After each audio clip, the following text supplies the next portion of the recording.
Tema 6. Resolución de contingencia de los equipos y dispositivos. Bueno. Introducción y objetivos. Características y criterios de la manipulación de los equipos de oxigenoterapia, aspiradores, monitorización, perfusión, sondas, drenajes y ostomías. Conocer los equipos, materiales y protocolos de actuación de las exploraciones y tratamientos de los servicios de diagnóstico, medicina nuclear y oncología radioterápica. Resolución de contingencias de los equipos y dispositivos, protocolos de la unidad y actuaciones del personal. En los servicios de imagen para el diagnóstico, medicina nuclear y oncología radioterápica se utiliza alta tecnología y todas las actuaciones con los equipos están protocolarizadas. Antes de cualquier actuación hay que asegurar las normas previas a los procedimientos que vamos a realizar. Efectos nocivos sobre el cuerpo.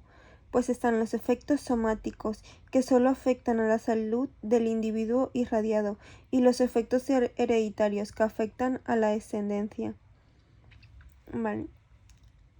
El reglamento sobre protección sanitaria contra radiaciones ionizantes actualmente vigente fue aprobado por el Real Decreto 783 de 2001, BOE, del 26 de julio de 2001, constituyendo la transposición no íntegra de la directiva.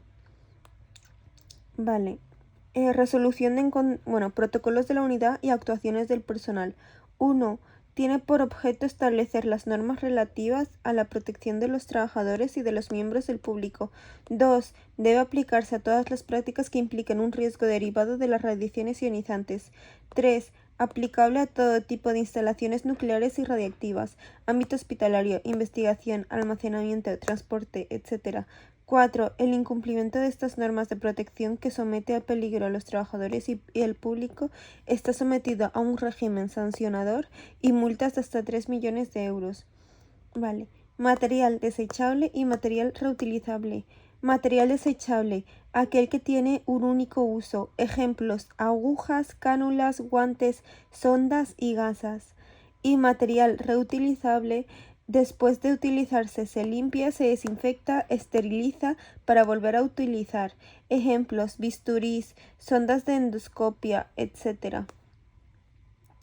Equipos de oxigenoterapia. La oxigenoterapia es el conjunto de técnicas que permiten administrar oxígeno gaseoso a un paciente como tratamiento transitorio para compensar el déficit de oxigenación de sus células, con el objetivo de elevar la concentración de oxígeno en sangre. Indicaciones: 1 para la disnea, 2 para la ortopnea y 3 para la cianosis. La cianosis es la coloración azulada de la piel debido a una oxigenación insuficiente de la sangre. Sistemas de administración de oxígeno. Central de oxígeno. Fuente general desde donde salen las tuberías hasta las unidades de los pacientes y otras unidades hospitalarias, quirófanos, UCI, etc. La toma de oxígeno se encuentra en la cabecera de la cama del paciente. Bombonas de oxígeno. Son recipientes cilíndricos de capacidad variable donde se almacena el gas a una presión mayor que la atmosférica, lo que permite que el gas fluya al paciente. Se usan en atención domiciliaria y durante el traslado de paciente, mochilas o bombonas portátiles. Vale. Sistemas de administración de oxígeno. Manómetro de presión o manoreductor. Dispositivo que mide la presión con la que se administra el oxígeno desde la bombona y suele estar graduado en kilogramos centímetros 2. Ahora, caudalímetro o flujómetro. Regular y medir el flujo de oxígeno que se administra. Consta de una esfera graduada de 1/min. Permite medir el caudal de gas administrado. Humidificador. Recipiente de agua destilada que va unido al caudalímetro para el paso de oxígeno, humedecer el gas antes de que se llegue al paciente, evitando que se resequen las mucosas e irriten las vías respiratorias. Aunque el contenido no se termine, se cambia entre pacientes para evitar infecciones nosocomiales. Dispositivos para la administración de oxígeno. Dispositivos. Mascarilla Venturi, gafas nasales. Vale, la mascarilla Venturi, plástico transparente que tiene 2 orificios laterales para la circulación del aire, parte que se adapta a la boca y la nariz del paciente, forma triangular y se sujeta a la cabeza con una goma. Adaptador que permite ajustar la concentración de 1/1000 de caudal que debe recibir el paciente, alargador que une la mascarilla a la fuente. Ventajas de la mascarilla Venturi. Forma rápida de administrar oxígeno. Permite administrar concentraciones de entre 24% y el 100%. Pero desventajas de la mascarilla Venturi es que no permite comer. Se puede quitar fácilmente y provocar úlceras en nariz y orejas. Gafas nasales. Gafas nasales, tubo de plástico que se desdobla en un extremo, con 2 orificios que se adaptan a la nariz. Se coloca sobre las mejillas por detrás del paciente. No, por detrás de las orejas del paciente. Ventajas. Ventajas de las gafas nasales. Permite hablar y comer. Fácil colocación. Desventajas de las gafas nasales. La concentración de oxígeno debe ser menor de 40% y respirar por la nariz, provocar úlceras por presión, nariz y orejas. Criterios de manipulación y control en oxigenoterapia. Se debe actuar de la siguiente forma. 1. Explicar el procedimiento al paciente. 2. Colocar al paciente semisentado formando un ángulo de 45 grados con las piernas ligeramente flexionadas. 30. Comprobar el funcionamiento del sistema de oxígeno. 4. Adaptar el dispositivo de la máscara de oxígeno sobre la boca y nariz o las gafas en los orificios nasales. Importante en los criterios de manipulación y control de oxigenoterapia. Vigilar. No usar productos inflamables en la limpieza del sistema. No fumar. Comprobar el flujo y la concentración de oxígeno. Comprobar el humidificador. Vigilar que no se doble el tubo. Comprobar la correcta colocación del dispositivo. Vale. Ventiloterapia. La ventiloterapia es una técnica que permite sustituir temporalmente la función respiratoria. Se puede realizar manualmente o con métodos mecánicos, con el objetivo de conseguir una ventilación alveolar suficiente que asegure el intercambio gaseoso entre los alveolos pulmonares. Ventilación manual. Balón de resucitación pulmonar autoinflable, también llamado AMBU, que se coloca al enfermo con una máscara facial. También puede ir conectado a un tubo endotraqueal o a una cánula de traqueotomía. Ventiloterapia. Cosas a tener en cuenta. 1. Se utiliza generalmente en situaciones de emergencia, por ejemplo, parada cardiorrespiratoria. 2. En decúbito supino. 3. Cuello y cabeza en hiperextensión. 4. Se aplica en la mascarilla en la cara del paciente. Parte estrecha nariz y parte más ancha en la mandíbula inferior. 5. Maniobra C y E. 6. Presión para la correcta adaptación de la mascarilla. 7. La otra mano presiona el balón. 8. Respetar el tiempo de insuflación para dejar que el paciente saque el aire inspirando. Vale. Ventilación automática. En ventiloterapia se realiza con respiradores o ventiladores. Suplen o auxilian la función respiratoria. Se conectan al enfermo mediante un tubo endotraqueal.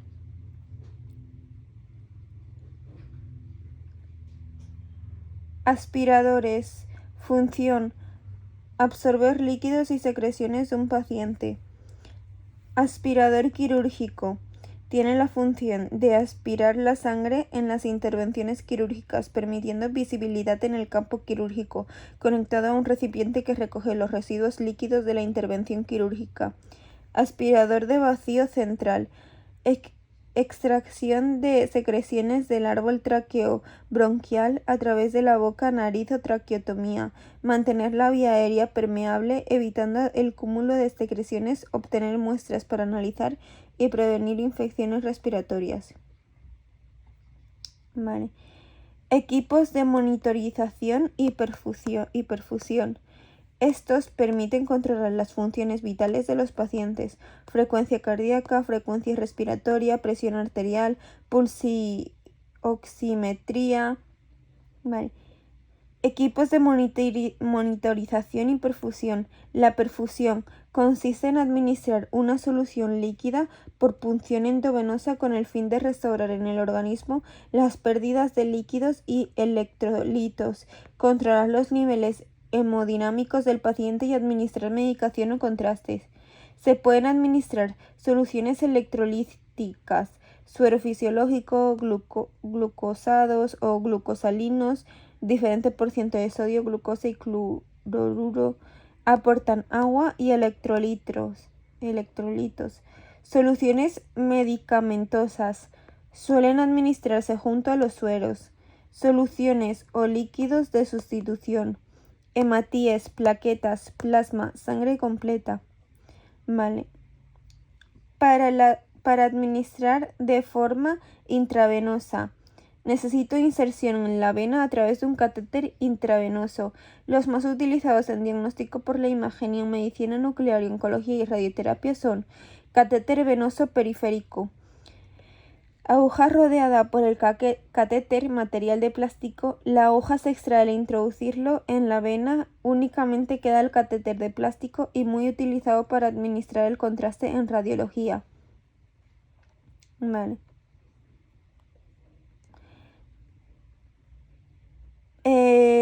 Catéter venoso central. Tradicionalmente se implantan en la vena subclavia, vena yugular interna y vena femoral. Existe muy poca distancia entre la piel y el punto de entrada del catéter. Esto hace que aumente el riesgo de infección y se utilizan para periodos cortos. Este es el catéter venoso central. Ahora, el catéter venoso central tradicionalmente se implantan en la vena. Bueno, ya está. Vale. Ahora, la vía central tunelizada quirúrgicamente, o sea, por TACAT. Cuando se necesita acceso central de larga duración, 6 meses, permite una mayor distancia entre la entrada por la piel y el lugar de punción. Tiene menor incidencia de infecciones, reservorio. Vale. Ahora, equipo de perfusión intravenosa. Vale. Sistema tubular. La parte distal se conecta a la solución a perfundir y la parte próxima al catéter insertado el paciente.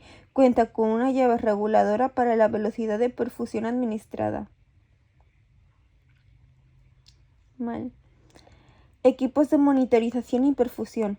Otros sistemas de acceso venoso más sofisticados son los inyectores, controlados electrónicamente para suministrar habitualmente un contraste con un flujo y un volumen controlados. Bombas de infusión suministran mediante su programación y de manera controlada sustancias por vía intravenosa. La diferencia es que administran volúmenes muy pequeños de forma muy segura en el momento concreto de la programación. Vale. Criterios de manipulación y control en sueroterapia. Precauciones: vigilar el goteo, controlar que el suero esté a un nivel superior a la zona de punción, vigilar que el equipo no quede pinzado, tener en cuenta que el suero es un circuito cerrado que no se puede manipular, no administrar nada que no esté prescrito, vigilar si el enfermo se queja de la zona de punción. Criterios de manipulación y control en sueroterapia. Ante la administración de contraste hay que comprobar los datos del paciente, alergias, la función renal, tipos de contraste y dosis, vía de administración y el material asociado a esta. Vale, ahora vamos a hablar de sondas, drenajes y ostomías. ¿Qué son las sondas? Sondas: Instrumentos cilíndricos alargados, flexibles o no, metálicos, de goma o de material plástico, utilizados para explorar, dilatar, inyectar o drenar una cavidad natural o patológica del organismo.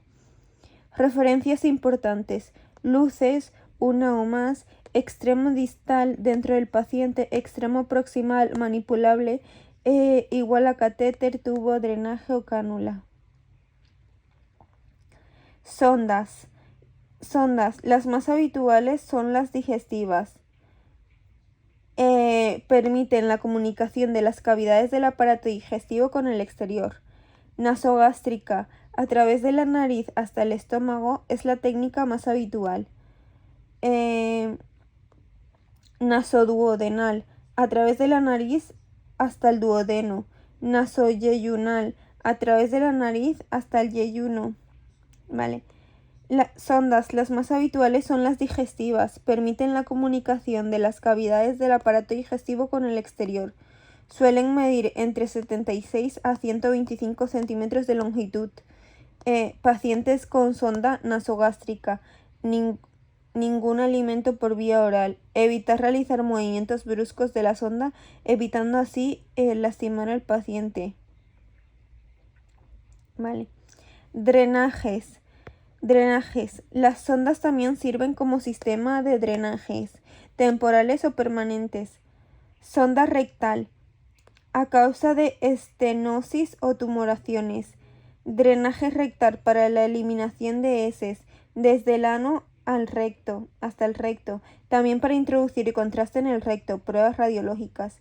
Silicona, diámetro amplio, punta redondeada en el extremo distal, luz en el extremo distal. Drenajes. Vale. Sonda vesical, más utilizado. Se suele utilizar para esteniosis ureterales, evaluar la función renal, cuantificar la cantidad de orina, enfermos inconscientes, intervenciones quirúrgicas, introducir contraste en la vejiga, prueba radiológica diagnóstica.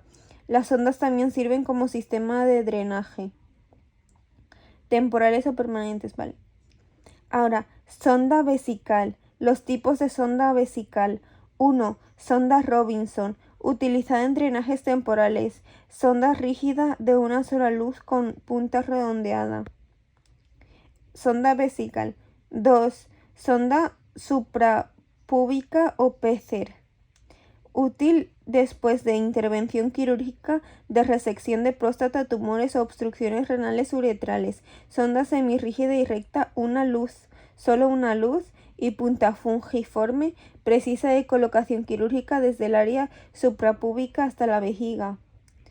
3. Sonda Foley.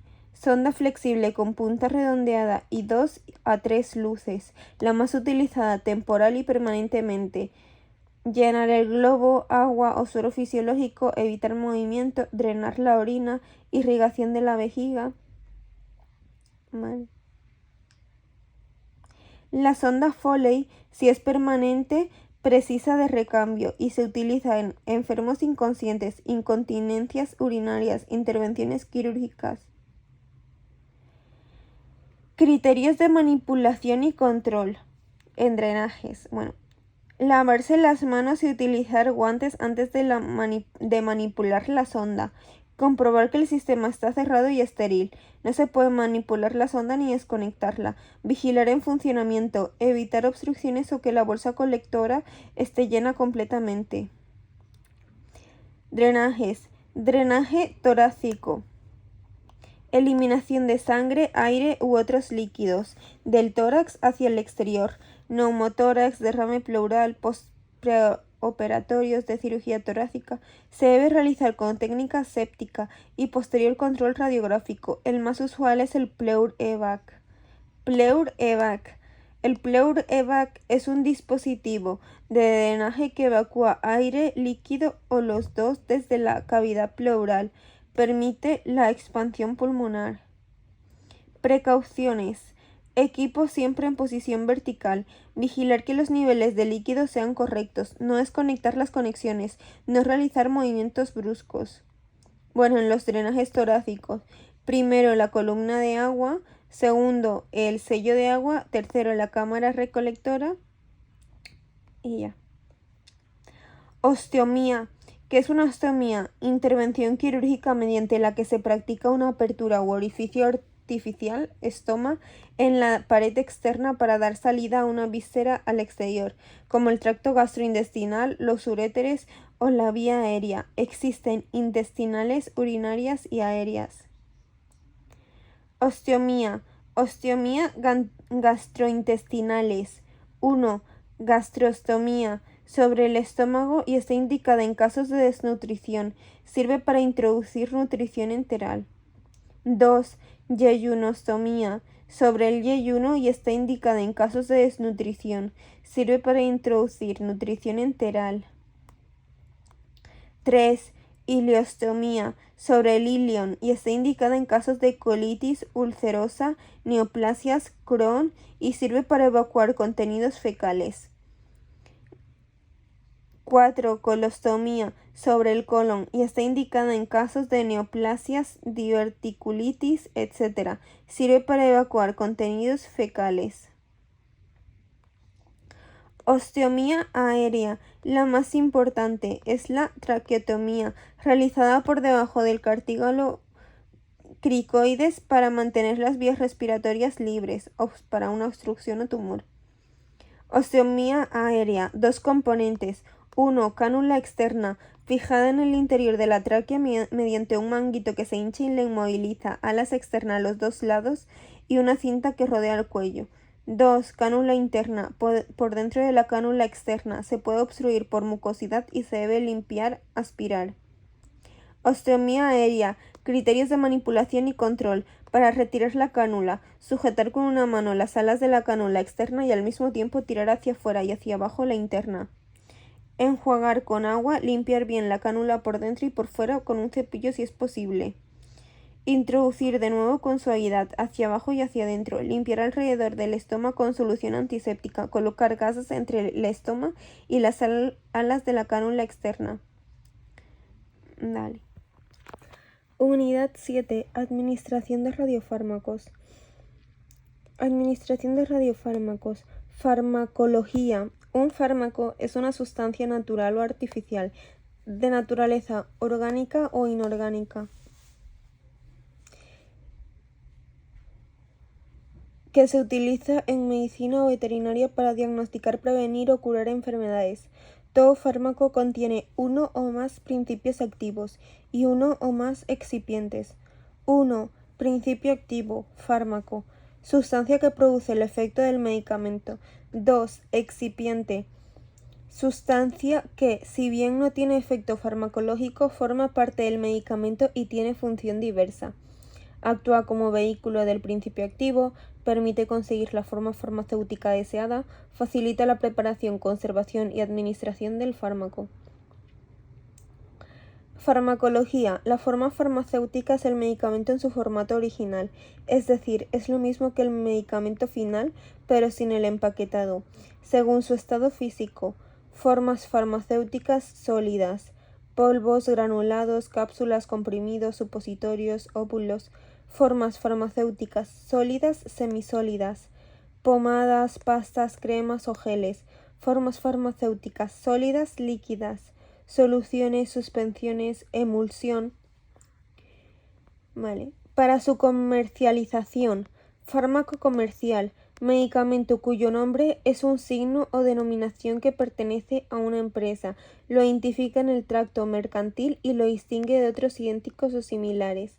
Fármaco genérico, medicamento vendido bajo la denominación de su principio activo principal, cuya composición, forma farmacéutica y biodisponibilidad son idénticas, o al menos bioequivalentes a las del medicamento comercial. Los medios de contraste son fármacos que se utilizan para el diagnóstico clínico de las enfermedades, ya que permiten incrementar la diferencia entre distintos tipos de tejido en un estudio de diagnóstico por la imagen. A menudo permiten diferenciar entre tejido sano y patológico. Esto contribuye a mejorar el diagnóstico de algunas patologías. Son sustancias que cambian temporalmente la forma en que la radiación u otras herramientas de generación de imagen interactúan con el cuerpo. mejorar la visualización de estructuras o tejidos que de otro modo serían más difíciles de ver.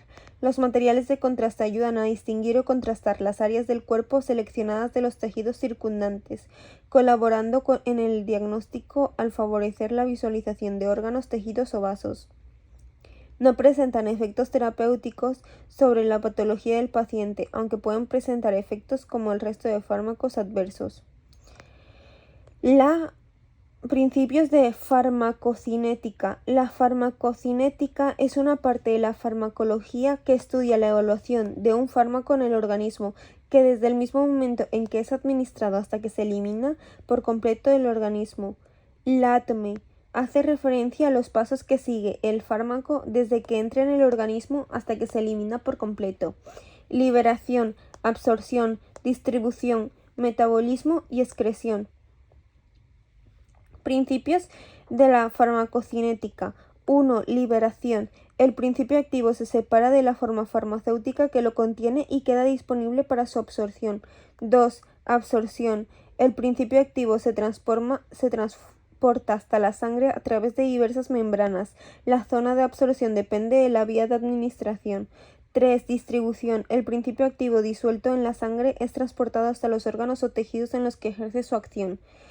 Metabolismo. El organismo transporta el principio activo en diferentes metabolitos activos o inactivos que facilitan su eliminación. 5. Excreción. Los residuos del fármaco administrado se eliminan del organismo a través de distintas vías: orina, sudor, bilis, etc. Principios de farmacocinética. Vía parenteral. No tienen fases de liberación y absorción. Se inoculan directamente a la sangre, por lo que su proceso se inicia en la distribución. Algunos autores hablan del proceso Latmer, haciendo referencia también a la respuesta del organismo ante el fármaco. Liberación. Los fármacos que se presentan bajo una determinada forma farmacéutica, jarabe, comprimido, píldora, etc., que es la combinación de principios activos y excipientes. La liberación es el proceso en el que el principio activo se separa de la forma farmacéutica que contiene y queda disponible para su absorción. Se considera que un fármaco se ha liberado cuando se ha disuelto en el lugar de absorción. La velocidad de liberación depende de la forma farmacéutica. Las líquidas no necesitan ser liberadas, ya que se disuelven directamente en los fluidos orgánicos y están disponibles para su absorción, pero las sólidas deben disgregarse para poder disolverse y ser absorbidas. Los excipientes pueden acelerar o retrasar la liberación de un fármaco. Absorción. Para que un fármaco llegue desde el lugar de administración hasta el lugar donde se realiza su acción, tiene que pasar primero a la circulación sanguínea. La absorción es el proceso por el que el principio activo es transportado a través de diferentes membranas hasta la circulación sanguínea sistemática. La absorción solo tiene lugar en los medicamentos de acción sistemática y de administración extravascular. En los fármacos de acción local, el efecto terapéutico ocurre en el mismo lugar de su administración, y en la administración intravascular no se produce ni liberación ni absorción, ya que el principio activo se administra directamente en el sistema circulatorio. Factores farmacológicos que influyen en la absorción. 1. Forma farmacéutica.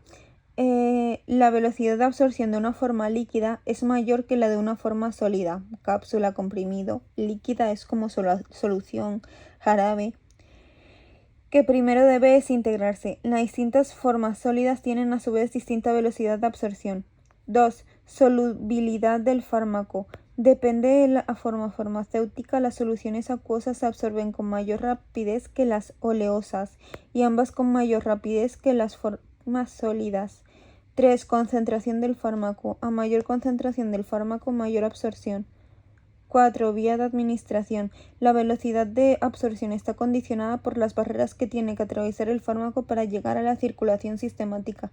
Más rápida cuando el fármaco se administra mediante punción, pues se alcanza antes el torrente circulatorio. 5. Zona de absorción. A mayor superficie, mayor absorción. Esta es mayor en las zonas con mayor irrigación sanguínea. Estos factores dependen de la vía de administración. Por ejemplo, la vía inhalatoria es de absorción muy rápida, por tener una amplia superficie y una gran irrigación. 6. Eliminación presistemática. Primer paso hepático. Los fármacos absorbidos en el tracto gastrointestinal llegan al hígado a través de la ventana porta. En el hígado sufren modificaciones y parte del fármaco administrado se elimina antes de llegar a la circulación sanguínea. Factores del individuo que modifican la absorción. 7. Fisiológicos. Sexo, edad, peso, embarazo, ingestión, alimentos, velocidad de vaciamiento gástrico y del tránsito intestinal. 8. Patológicos. Deficiencias nutricionales, alteraciones hepáticas, renales o circulatorias patológicas, presencia de vómitos o diarrea. 9. Iatrogénicos. Interacción con otros fármacos que pueden favorecer o perjudicar a la absorción. Los fármacos que pueden atravesar las membranas celulares por 1. Difusión pasiva a través de una membrana celular desde una región con una concentración elevada hacia las zonas de baja concentración. Los fármacos de naturaleza ácida débil se absorben con mayor rapidez a partir de un medio ácido estómago que los de naturaleza básica débil. Sin embargo, independientemente de que un fármaco sea ácido o básico, la mayor parte del proceso de absorción ocurre en el intestino delgado, debido a la mayor superficie de absorción y a la mayor permeabilidad de sus membranas. 2. Difusión pasiva facilitada. Molécula transportada se combina de forma reversible con la molécula sustrato en el exterior de la membrana celular y el complejo transportador sustrato difunde con rapidez a través de la membrana. Vale. 3. Transporte activo. Es selectivo, requiere aporte de energía y puede ser llevado a cabo en contra de un gradiente de concentración. Estos fármacos suelen absorberse en regiones específicas del intestino delgado. Suelen ser vitaminas. Principios de la farmacocinética. Distribución. La distribución es el proceso por el que el fármaco disuelto en la sangre es transportado hasta los órganos o tejidos en los que ejerce su acción. 1. Transporte del fármaco. Unión a proteínas plasmáticas. El fármaco viaja por la sangre de forma libre o unido a proteínas y existe un equilibrio entre el fármaco libre y el que está unido a proteínas. La fracción libre del fármaco es la única que puede difundir hacia los tejidos, ejercer su acción y producir el efecto farmacológico. La concentración del fármaco no ligado determina su eficacia. La fracción unida a proteínas es inactiva y actúa como forma de reserva o de transporte. La unión del fármaco a las proteínas es reversible y el fármaco puede liberarse si se necesita en forma libre. Distribución a los tejidos. 2. Distribución a los tejidos. Cada órgano o tejido puede recibir cantidades diferentes en un mismo fármaco. Además, la velocidad de distribución y la duración del efecto también varían. Los factores que influyen en la distribución tisular de un fármaco son las características fisioquímicas del fármaco, la capacidad para unirse a proteínas plasmáticas, la irrigación del órgano, la superficie de intercambio, la afinidad particular del fármaco con un tejido específico, la presencia de barreras específicas BHE, BFP, la situación fisiopatológica del paciente.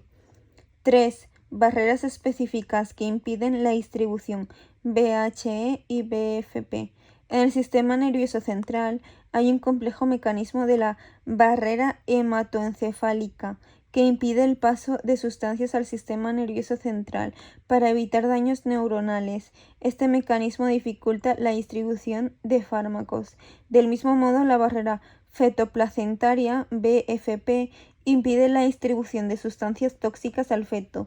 No hay que olvidar que en algunos fármacos tiene efectos teratogénicos. El uso de medicación en el embarazo está condicionado por su capacidad de atravesar esta barrera, fenitonina.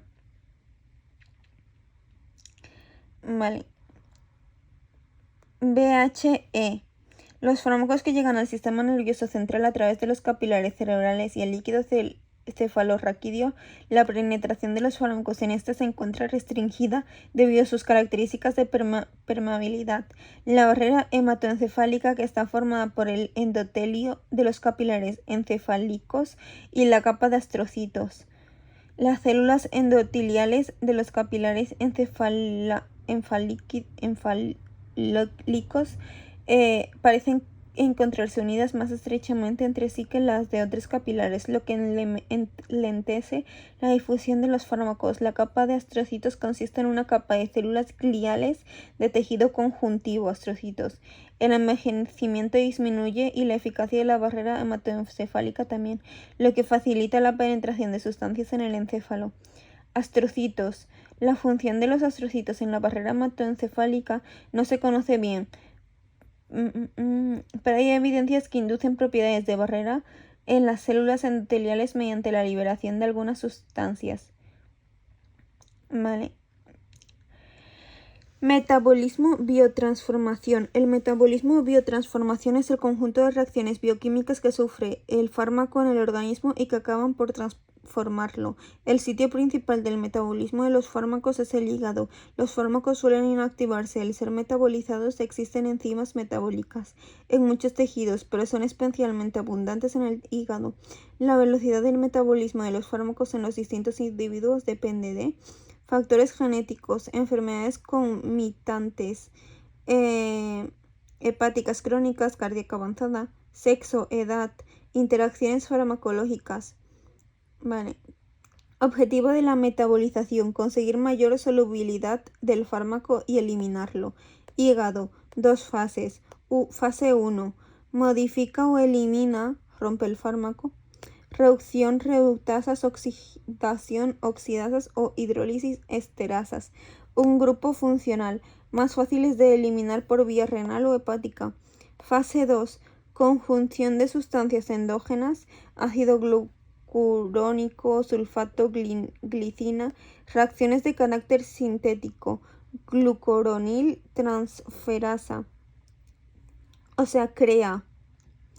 Algunos fármacos solo experimentan reacciones de fase 1 o fase 2, pero no son secuenciales. Vale. Metabolismo biotransformación. Eliminación renal. 1. Filtración glomerular.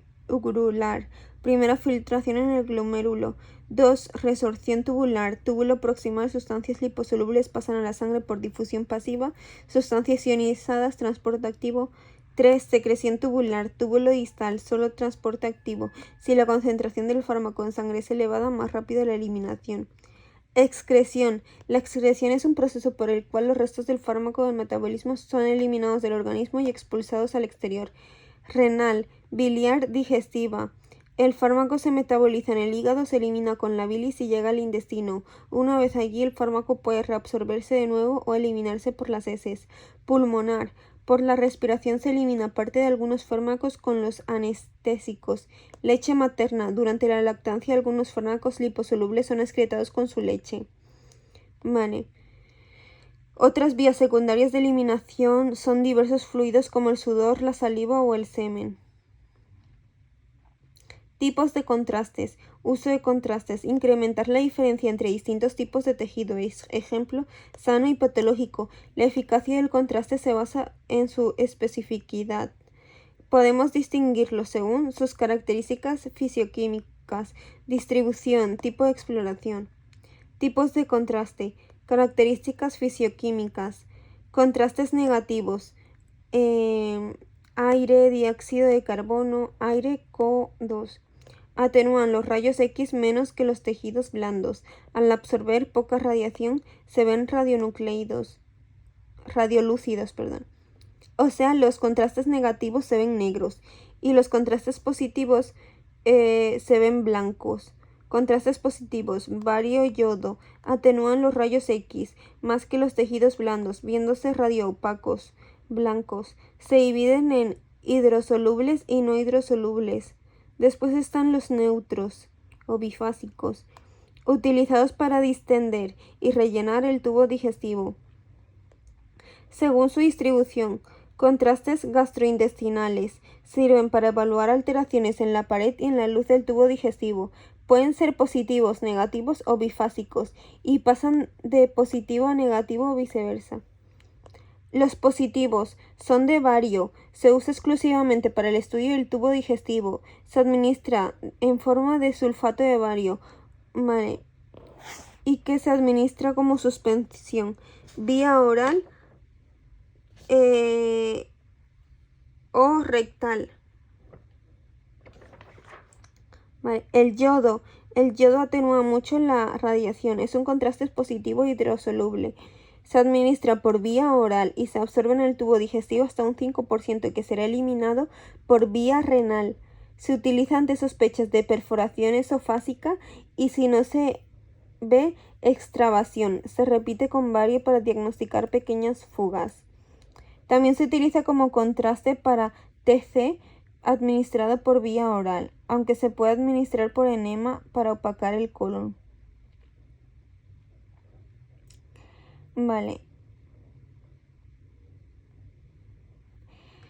Contrastes gastrointestinales, evaluar alteraciones en la pared y en la luz del tubo digestivo pueden ser positivos, negativos o bifásicos. Los negativos disminuyen la intensidad de la señal y suelen ser más caros. En TC y radiografía suelen basarse en aire y dióxido de carbono. En resonancia suelen usarse partículas superparamagnéticas como el óxido de hierro.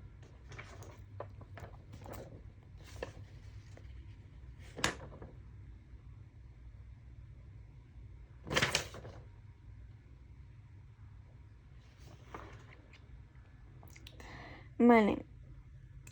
Y según su distribución, contrastes intravasculares más utilizados son los yodados. Son soluciones acuosas, hidrosolubles, transparentes y cuanta más concentración de yodo tengan, más radiación absorben. En resonancia, sustancias paramagnéticas se utiliza el gadolinio. Siempre va unido a un quelante, molécula de alto peso molecular, poco tóxica y alta tolerancia, debido a su gran toxicidad. El quelante aumenta su peso molecular evitando que atraviese las membranas celulares o a las barreras corporales, favoreciendo su eliminación y disminuyendo la tasa de reacciones adversas. Puede producir reacciones anafilácticas graves o muy graves. Vale. Contrastes intravasculares más utilizados son los yodados. Son soluciones hidrosolubles, transparentes y cuanta más concentración de yodo tengan, más radiación absorben. En resonancia, sustancias paramagnéticas. Se utiliza el manganeso, que no es específico para el hígado, incrementa también la señal en páncreas, glándulas adrenales y riñones. Su vida media es de 20 minutos, eliminándose por la bilis en los 4 días siguientes a su administración. Según el tipo de exploración, en radiografía, rayos X o tomografía computarizada se usan compuestos yodados y o de bario, sulfato de bario. Esos contrastes bloquean o limitan la capacidad de la radiación para pasar a través de la región anatómica concreta en la que se ubican. Como resultado, los vasos sanguíneos... Compuestos yodados. Estos materiales pueden inyectarse en venas o arterias, entre los discos vertebrales o en cavidades corporales. Derivados del sulfato de bario. Su uso más habitual es por vía oral. Vale.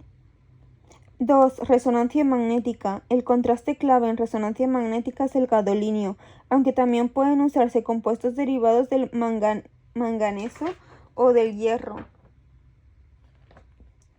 El gadolinio altera las propiedades magnéticas de los tejidos, aumentando su respuesta ante el campo magnético y mejorando la señal obtenida.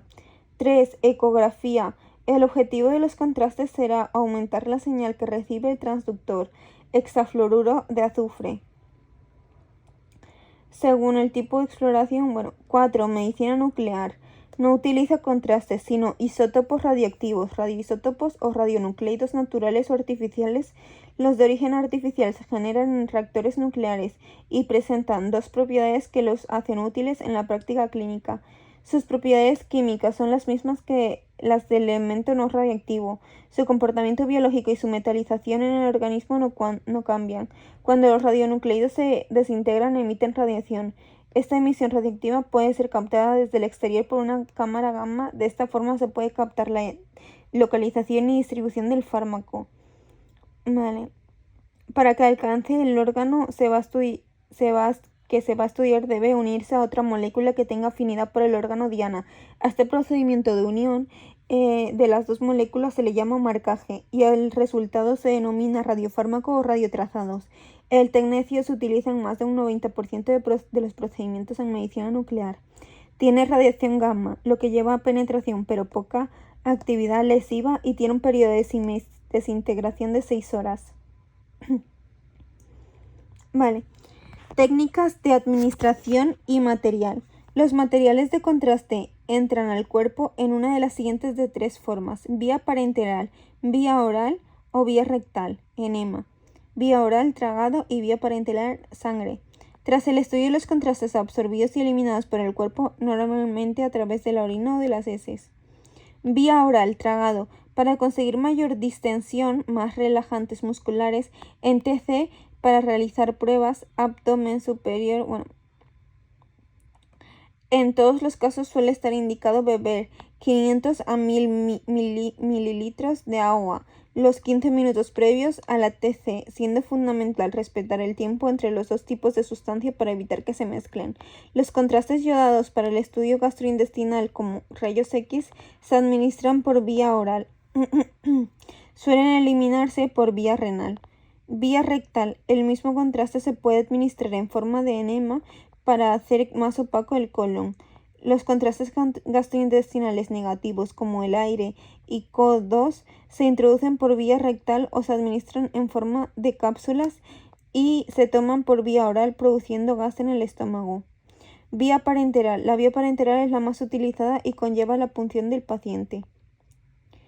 En el caso de los radiofármacos, oral. Los radiofármacos se suelen administrar en forma de soluciones o cápsulas de gelatina que al disolverse en el estómago liberan el radiofármaco, evitando la radiación en la boca y el esófago. Parenteral es la más frecuente, se utiliza en la búsqueda del ganglio centinela, en la metástasis de cáncer de mama y melanomas. Inhalatoria se utiliza en los estudios de ventilación pulmonar con gases radiactivos. Intrarrectal se utiliza por punción lumbar y administrado el radiofármaco en el espacio subaracnoideo. Reacciones adversas.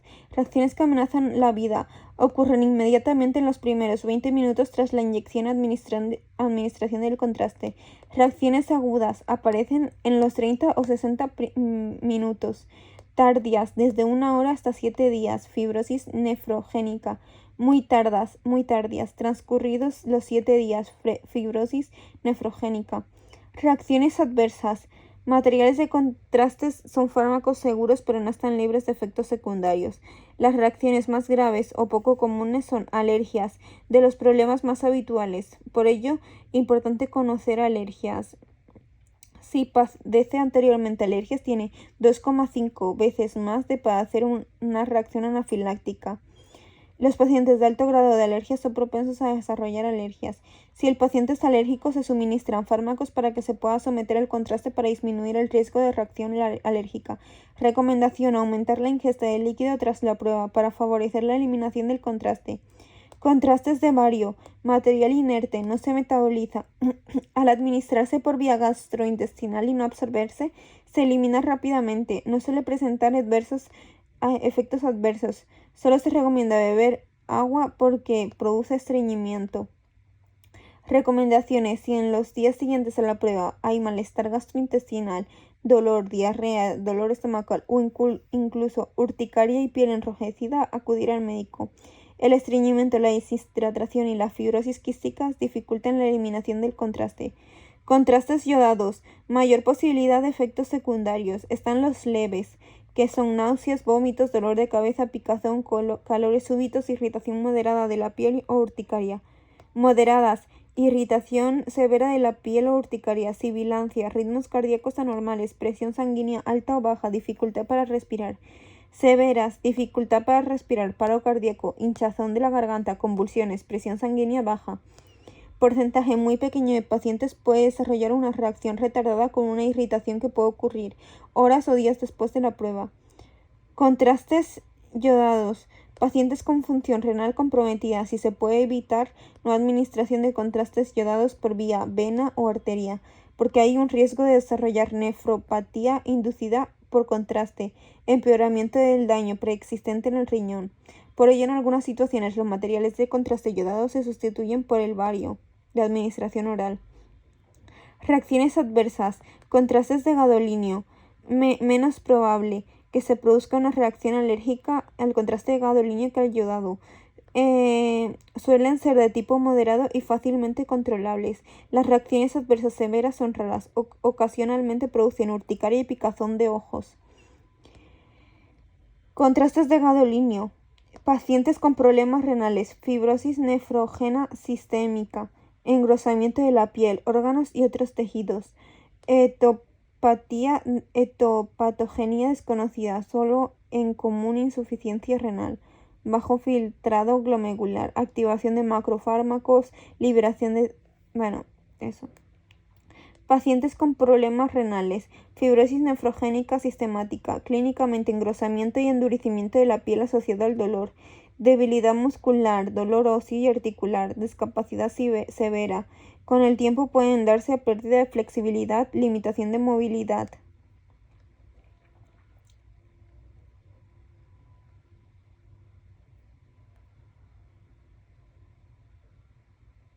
Vale. Bario. Los contrastes de sulfato de bario suelen darse por vía oral o rectal, por lo que se requerirá que el paciente no ingiera alimento durante varias horas antes de la prueba. Oral. Desagradable el sabor del contraste. Rectal. Sensación de plenitud abdominal y necesidad de expulsar líquido.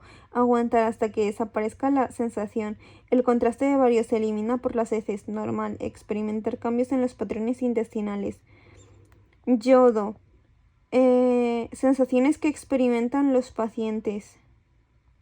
En el yodo tienen calor súbito, gusto metálico, duración pocos minutos.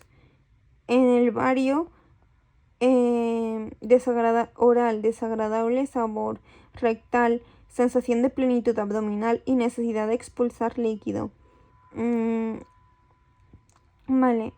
En el gadolinio presentarán sensación de frío en la zona de punción, 1 o 2 minutos, hematomas en la zona de punción. Situaciones especiales, embarazo informal, aunque solo sea una posibilidad. Bueno, vale. Actuaciones en caso de reacciones anafilécticas.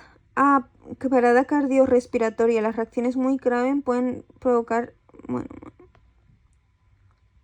signos y síntomas: pérdida de conciencia, incapacidad de despertar al paciente, falta de pulso. Soporte vital básico. Maniobras que tienen por objetivo mantener activos la respiración y la circulación de la sangre hasta que la persona pueda recibir asistencia médica. Reconocimiento y activación del sistema de respuesta de emergencia. RCP de calidad inmediata. Desfibrilación rápida. Servicios de emergencia médica básica avanzada. Soporte vital avanzado con cuidados postcardíaco. Bueno, eso. Ver, oír y sentir. 1. SVB. Evaluar y asegurar la zona. En primer reanimador que llega a asegurar la zona de la víctima. Golpee en el hombro y con voz fuerte y clara pregunte si se encuentra bien. Compruebe si la víctima respira, si no respira.